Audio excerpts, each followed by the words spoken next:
beautiful beaches, vibrant markets, and one of the fastest growing economies in West Africa. With a workforce of over 12 million, Ghanaians are showing why you want to invest in their economy.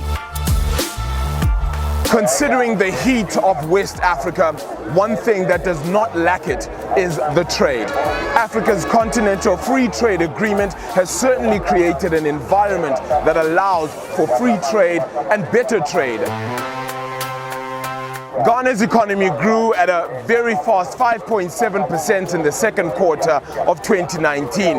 Yes, that may be a slowdown from the 6.7% in the quarter before, but considering that 80% of their economy is filled with just the informal, there is still room for avid growth. And markets like these certainly tell the story of where Ghana is headed.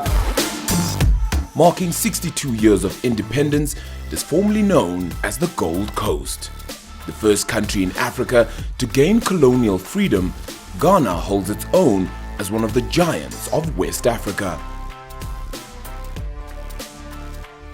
With primary exports such as gold, crude oil and cocoa, this is a nation open for business, but also keen to bring business to the rest of the continent. Ghana's industries are keen to form part of every step of the value chain. Despite the rapid and aggressive industrialization, the drive of entrepreneurs will stand the economy in good stead. Rasta, when you fatia sto mamwa, fatia sto back mamwa, fatia sto kalabia.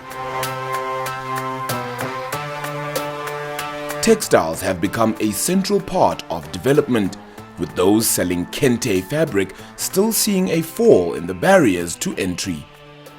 This dye, for instance, is called in Satia in our language, and it means all fingers are not equal. Above kente, there's no cloth that compared to kente. And now, because of the advertising and marketing aspect, people are patronizing, people are buying kente now. So if our weddings, the young girls are buying. If you go to the social media, you can find everywhere kente. And one advantage is you don't have imitation. You cannot do imitation. It is only traditional. It's totally made by hand. The hand-woven material is a prized royal addition to any garment, which continues to draw foreigners to its homeland. With the advancement of technology, one would think that hand-sewn crafts, much like the kente out in Ghana, are perhaps fading, but certainly not. The hustle and bustle of trade and indeed the textile industry continue to grow day in and day out. Finding business spots like these where you could perhaps get a whole lot of new material, whether it be for your suit or for that traditional outfit.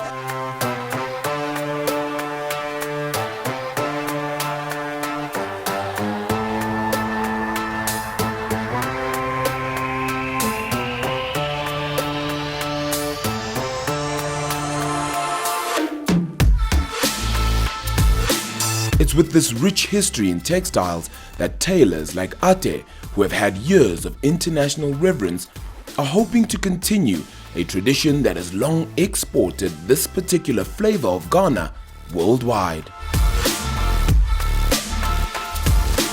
Reducing tariffs is a good start for increasing trade within Africa, but important non-tariff barriers must also be reduced in order to boost trade both within and outside the continent.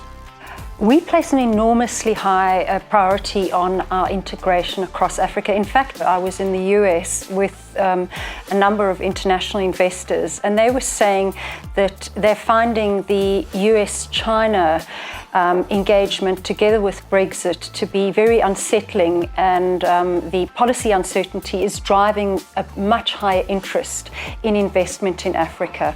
And so for us to unlock the economic continental value between the countries is really important. Part of the work to be done is the connection across the RECs. So, for example, if you're going from SADC to ECOWAS, to ensure that those tariffs come down. And then within the regional economic communities and as well as across them, it's really important that we pay attention to non-tariff barriers. So for example, that we look at the trade logistics and reduce the friction that comes with moving goods from one country to another.